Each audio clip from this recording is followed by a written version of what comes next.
Bonjour à tous et bienvenue sur cette première vidéo de la chaîne. Le jeu d'aujourd'hui, du coup, c'est Marie on Mars.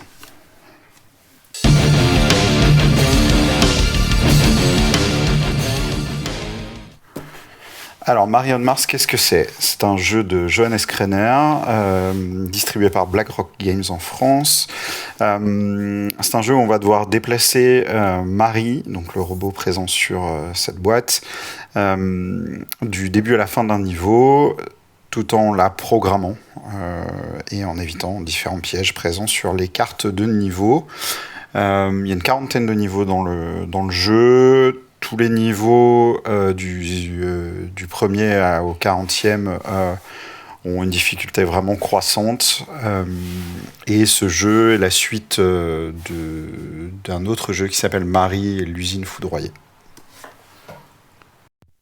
Alors, qu'est-ce qu'on retrouve dans une boîte de Marie on Mars? Donc, on va retrouver déjà une petite fiche de règles avec un exemple en pas à pas de la façon dont on joue.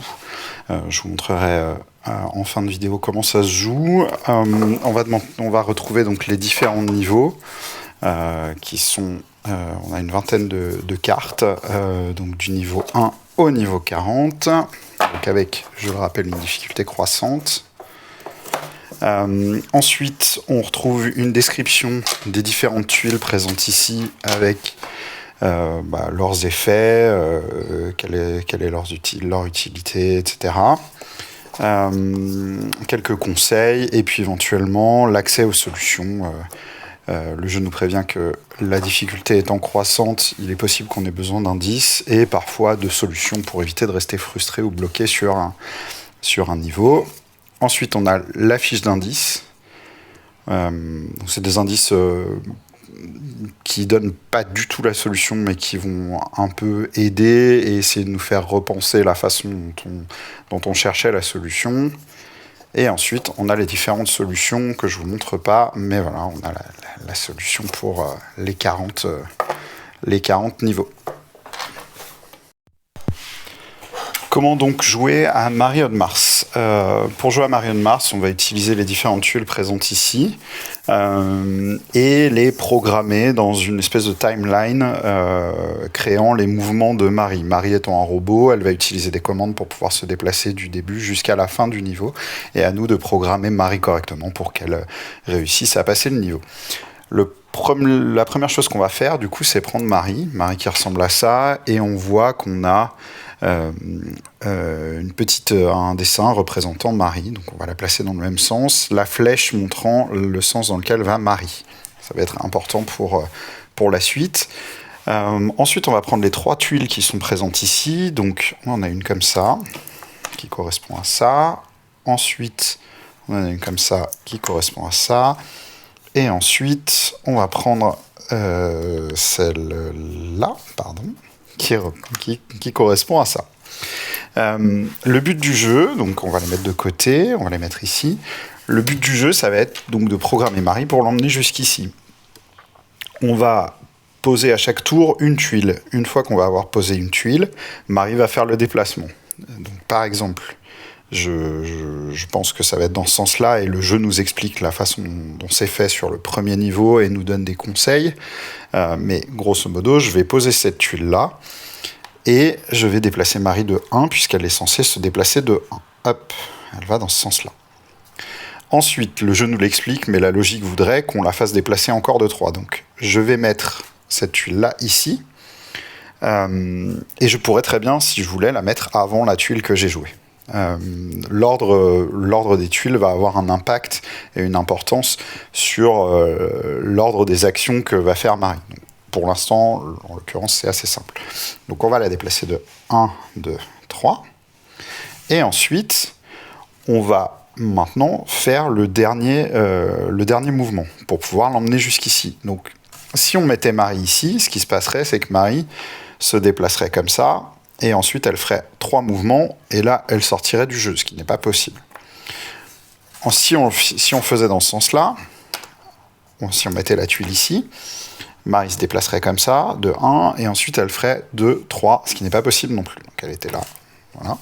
Et le jeu nous le dit, mais la logique étant de mettre le virage entre le déplacement de 1 et le déplacement de 2.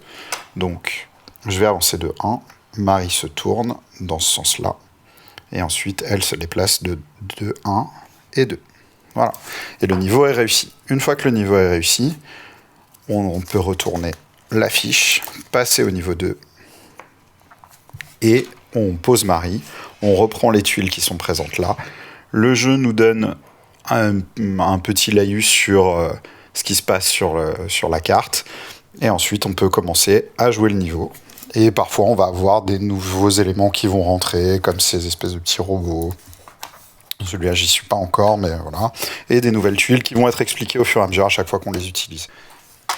Alors, Marie on Mars, qu'est-ce que j'en pense ?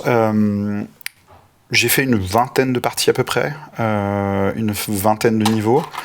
Et c'est vrai que la difficulté est vraiment, vraiment progressive. On passe pas d'un premier niveau très simple à un troisième niveau ultra difficile, c'est pas du tout le cas. On est vraiment accompagné dans les premiers niveaux sur ce qu'on peut faire, sur la façon de s'organiser, la façon de gérer certains obstacles, etc. Et c'est vraiment super plaisant.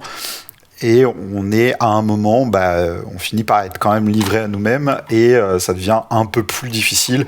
Là, je pense que j'arrive dans les niveaux beaucoup plus durs. Et j'y passe beaucoup plus de temps, mais ça reste très plaisant d'essayer d'organiser les tuiles, de déplacer Marie, d'essayer de comprendre la logique à faire derrière, un peu comme si on programmait vraiment un robot. Et ça, c'est vraiment très sympa. Et je pense que c'était la logique du créateur d'essayer de faire passer la programmation de robots dans ce genre de jeu. Et ça fonctionne très très bien.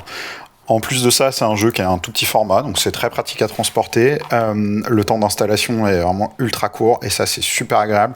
J'ai pas tout le temps de faire des énormes jeux, même si j'adore ça, mais dès que j'ai un petit créneau d'une 10, quinzaine, vingtaine de minutes, je le sors, quitte à pas avoir le temps de finir et pas trouver la solution tout de suite, mais au moins, j'ai eu le temps de chercher, de tester des nouvelles solutions. Voilà, ça... Le système d'indices fonctionne bien, il est suffisamment clair pour aider, mais suffisamment cryptique pour pas non plus donner la solution. Et puis, pour le coup, les solutions sont assez sympas à regarder. Ça donne vraiment la solution de l'étape 1 à la dernière étape pour réussir le niveau. Voilà, c'est un très bon jeu et vraiment si vous aimez les casse-têtes et que vous avez besoin de petits formats à transporter un peu partout, n'hésitez pas. Voilà. Si vous avez aimé cette vidéo, n'hésitez pas à me soutenir en allant soit me suivre sur Instagram, soit en vous abonnant à la chaîne. N'hésitez pas à me faire des retours. Alors c'était la première vidéo, je suis pas encore, je pense, très à l'aise avec le format. Je pense que ça va venir, mais voilà, n'hésitez pas à me faire vos retours. Soyez surtout indulgents. Et puis pour ceux qui me suivent déjà, on se reparle rapidement sur Instagram et les autres, au plaisir d'échanger, soit sur Instagram, soit dans la section commentaires de cette vidéo. À bientôt.